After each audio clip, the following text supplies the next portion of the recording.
Assalamualaikum warahmatullahi wabarakatuh. Perkenalkan, nama saya Aruna Zairawali. Saya kelas IVB dari Sekolah Dasar Negeri Sawah Lega 02 Kecamatan Cicalengka. Yang terhormat Dewan Juri Tantangan Literasi Leksamberdas 2023. Pada kesempatan ini izinkan saya untuk menyampaikan review buku dengan model pidato. Pada hari ini saya akan mereview buku yang berjudul Tetangga Rasul di Surga yang ditulis oleh Halvino Berry dan teman-teman, yang diterbitkan oleh Sigma Creative Media Corp yang berjumlah 48 halaman.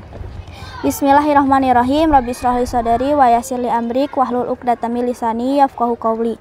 Puji dan syukur kita panjatkan kepada Allah Subhanahu wa taala karena sampai saat ini saya masih bisa mengikuti tantangan literasi Leksamberdas 2023. Saya berharap bisa menyelesaikan tantangan ini sampai tuntas.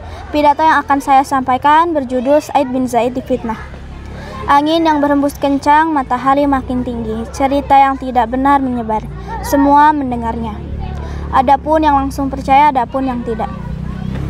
Seorang wanita menyebarkan cerita itu ke siapa saja. Dia bilang bahwa Said telah bersalah karena mengambil tanahnya. Wanita itu menyebarkannya terus-menerus. Dia terus menceritakannya dengan setiap orang yang ia temui. Ia menghasut dan menjatuhkan martabat Said. Wanita itu bernama Arwa binti Uwais. Selain memfitnahnya, dia juga menuduh Said merampas yang bukan haknya. Aslinya Said tak peduli dengan cerita itu.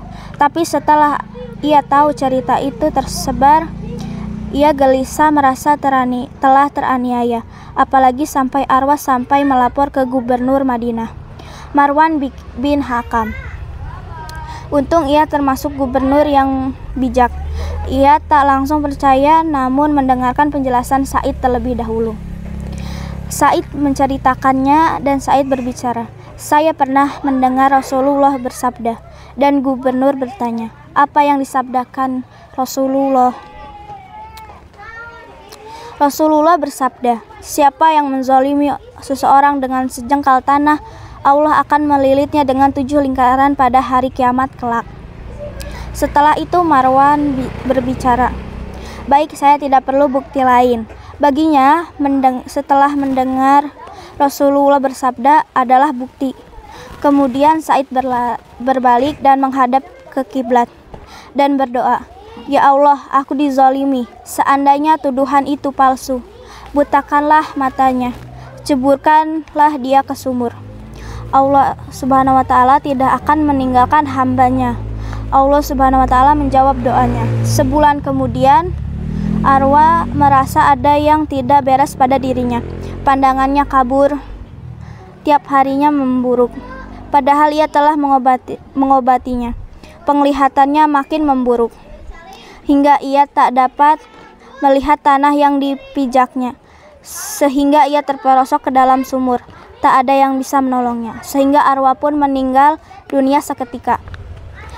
Hikmah dari cerita tersebut: kita sebagai manusia saat sedang dizalimi janganlah membalas menggunakan tangan atau membalikan cerita itu, namun berdoalah kepada Allah Subhanahu wa taala, karena doa orang yang sering dizalimi pasti dikabulkan, apalagi yang rajin beribadah. Demikian yang dapat saya sampaikan. Semoga dapat memotivasi kita semua menjadi umat yang dicintai Allah Subhanahu wa taala dan menjadi tetangga Rasulullah di surga. Amin ya rabbal alamin. Billahi taufik wal hidayah. Wassalamualaikum warahmatullahi wabarakatuh.